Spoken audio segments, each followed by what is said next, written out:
네, 솔로몬의 노래 8번째 시간이고요. 지난번 2장 3절에 이어서 오늘은 4절부터 이어서 하겠습니다. 아가서 2장 4절에 그분께서 나를 잔치집으로 데려가셨으며 내 위에 나부끼는 그분의 깃발은 사랑이었도다 기록되어 있는데요. 아가서 1장 4절에서도 왕께서 나를 자신의 방들로 데려가셨으니 라는 부분을 통해서 알 수 있듯이 솔로몬 왕과 특별한 관계를 맺은 여인은 이제 그 다음으로 잔치집으로 안내되었습니다. 내 위에 나부끼는 그분의 깃발은 사랑이었도다. 이 부분에서 깃발은 외적으로 드러나 보이는 표식입니다.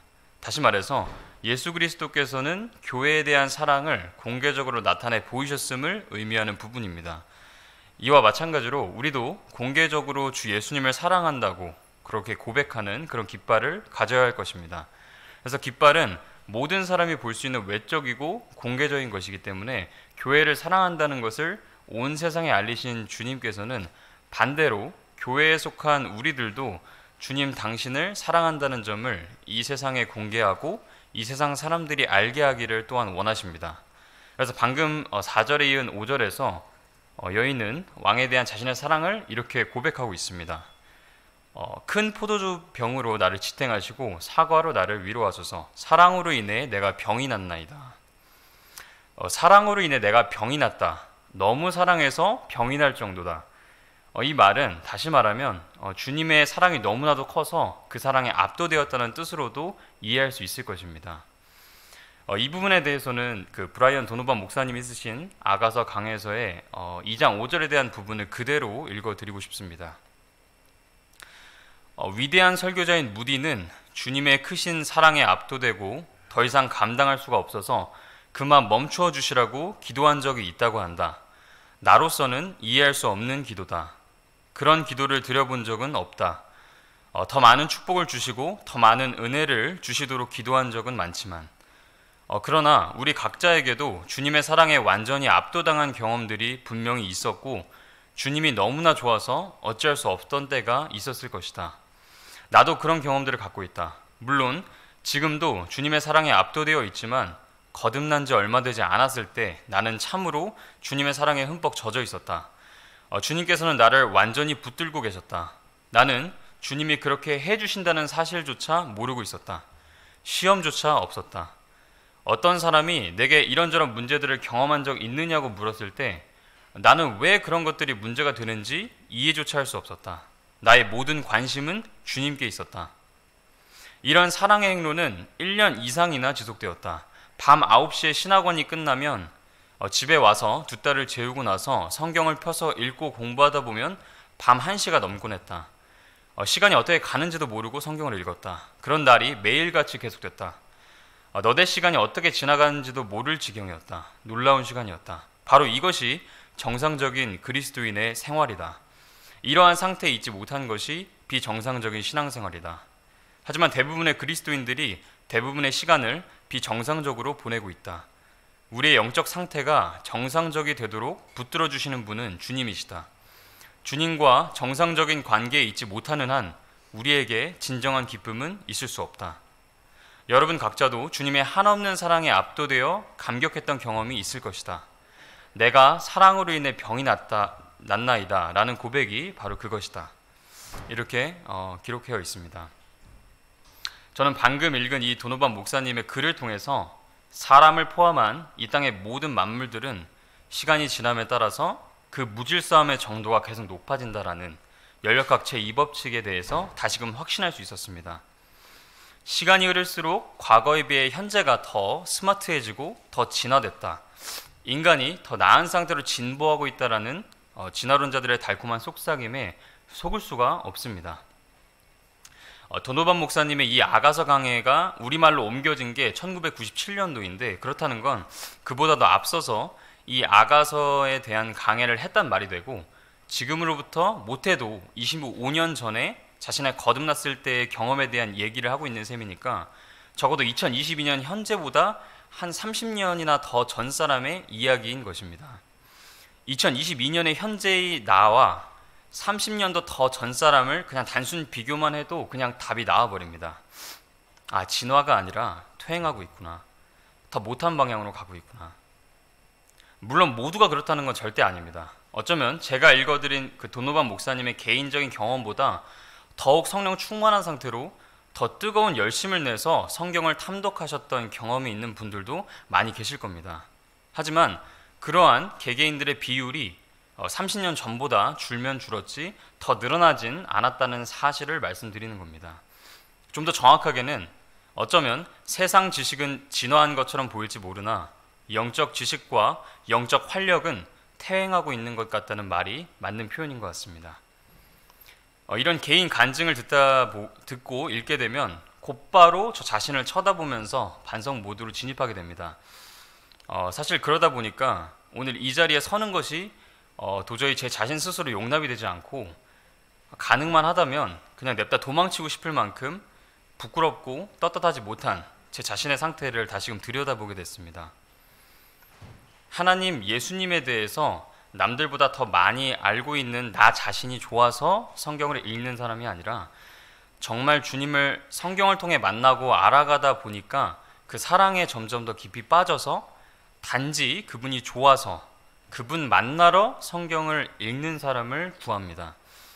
그러한 순결한 마음과 하나님께 속한 단순함으로 주의 일을 감당할 내적이고 외적인 준비가 된 형제를 보내주시기를 우리 모두가 함께 간절히 기도하기를 원합니다. 아가서 2장 6절입니다. 그분께서 왼손으로 내 머리를 고이시고 오른손으로 나를 껴안으시는도다. 이 부분은 지난 시간에도 한번 언급했었는데요. 주 예수 그리스도께서 우리를 부르시고 세상에 입은 상처와 모든 고난의 땀방울들을 닦아주시고 주님 당신의 품에 안아주실 그 멋진 날을 미리 정해놓으시고 예고하신 부분으로 이해할 수 있습니다. 그리고 또한 신랑이신 주님과 우리가 얼마나 친밀한 관계인지 확실하게 보여주는 말씀이기도 합니다. 어쨌든 이 땅에서 주님이 만드신 이런 사람의 모습으로 살아가면서 육신, 이 육체적인 부분을 결코 아예 무시하거나 외면할 수 없는 게 사실입니다. 육을 아득히도 멀리 초월해 살고 싶은 게 우리의 영적인 원함이지만 또 한편으로는 이 연약한 육을 제때에 먹이고 입히고 필요한 것들을 적당히 채워주는 일이 없이는 또 관리가 안 된 기계가 녹슬고 부식돼서 쉬이 고장나 버리는 것처럼 금방 퍼져버리는 것 또한 사실입니다. 그래서 데살로니가전서 5장 23절에도 이렇게 기록되어 있습니다. 화평에 바로 그 하나님께서 너희를 온전하게 거룩히 구별하시기를 원하며 또 너희의 온 영과 혼과 몸이 우리 주 예수 그리스도께서 오실 때까지 흠없이 보존되기를 내가 하나님께 기도하노라. 영과 혼만 중요해서 그것들만 잘 보존하고 관리하고 간직해야 한다고 말씀하시지 않고 너희의 온 영과 혼과 몸이 우리의 주인이자 신랑이신 예수 그리스도께서 오실 때까지 흠없이 보존되기를 바울은 기도하고 있는 것입니다. 이처럼 사람의 몸, 이 육신 또한 당연히 아예 무시하고 천대하고 결코 막 다뤄서는 안 될 부분임을 보여줍니다. 이 몸은 적어도 이 한시적인 인생길을 걸어가면서 주님이 창조하신 이 모든 만물 세계 속에서 그 모든 것들을 보고 듣고 느끼는 수용체, 매개체이기 때문에 어떻게 다루고 움직이느냐가 중요한 것입니다. 모든 지식과 깨달음의 매개체, 우리의 이 움직이는 몸이 그렇습니다. 이것의 가장 직접적이고 간편한 이해는 바로 우리의 두 손으로 성경을 펴고서 이 두 눈으로 거기에 기록된 하나님의 말씀을 천천히 읽어 내려가는 것입니다. 육으로 그것까지는 해줘야, 움직여줘야 합니다. 그리고 그렇게 영의 것을 각 개인의 혼을 통해 그 내 안에 집어넣고 나서 그 다음 영적인 대사작용이 일어나게 되는 것이 주님이 주신 생명의 빵을 섭취하는 일련의 과정입니다. 이 과정에서 영, 혼, 몸 그 어느 것 하나 도외시하지 않았습니다. 오히려 몸에 많은 실천적이고 실제적인 행동을 필요로 하는 것처럼 보입니다. 그래서 디모데전서 4장 13절에 이렇게 기록되어 있습니다. 내가 갈 때까지 읽는 것과 권면하는 것과 교리에 주의를 기울이라.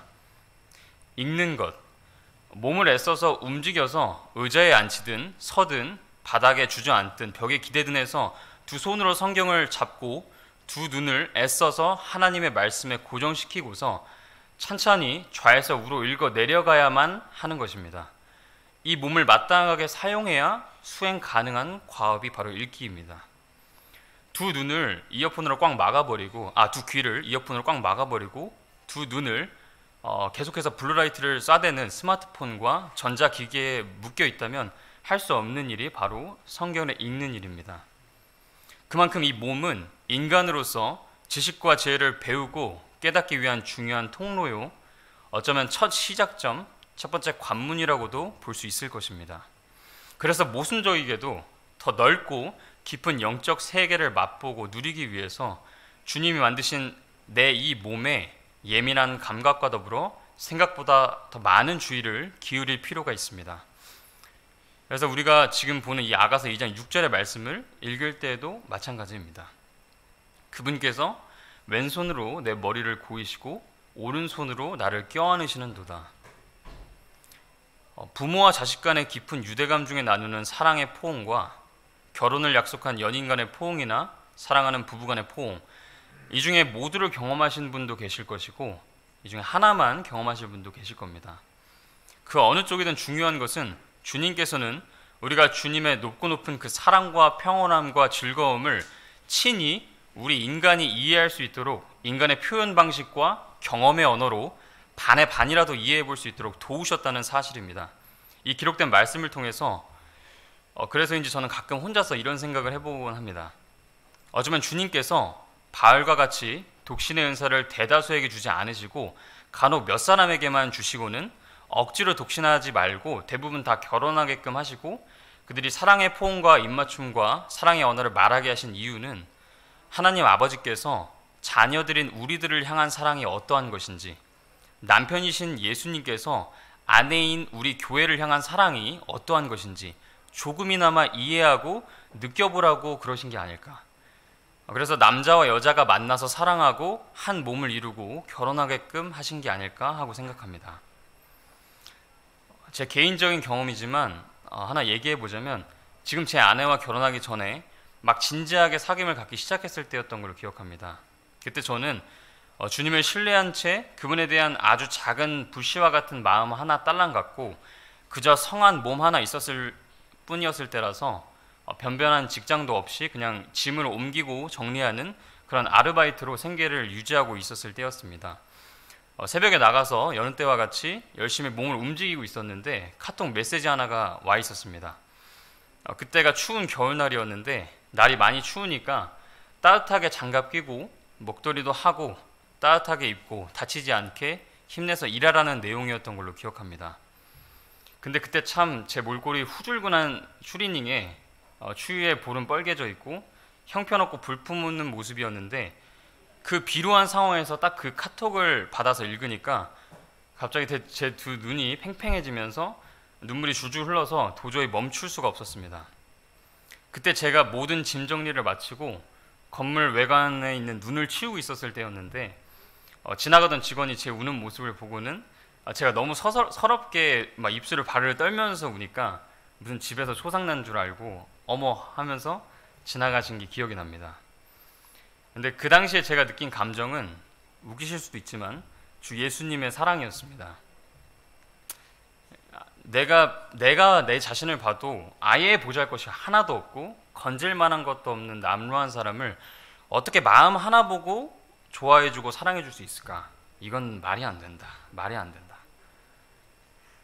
예수님이 나를 볼 때 어떠셨을까? 얼마나 더럽고 추악한 죄인인지 가까이 가기도 전에 그 죄의 지독한 악취 때문에 다가가기조차 어려운 나란 사람한테 한없이 가까이 다가와 주셔서 품에 안으시고 사랑한다 친히 말씀해 주시고, 그리고 이런 나 때문에, 이런 쓸모없고 볼품없는 나 때문에 죽으셨다니 이것은 진짜 말이 안 된다.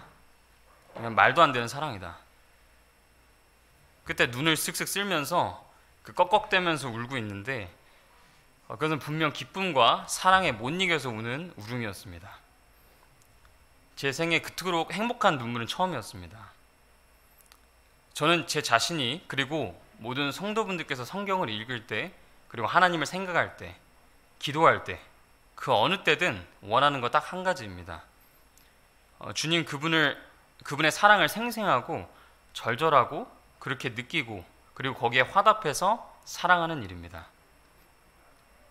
다 같이 그분의 사랑을 기억하면서 기도하고 마치겠습니다.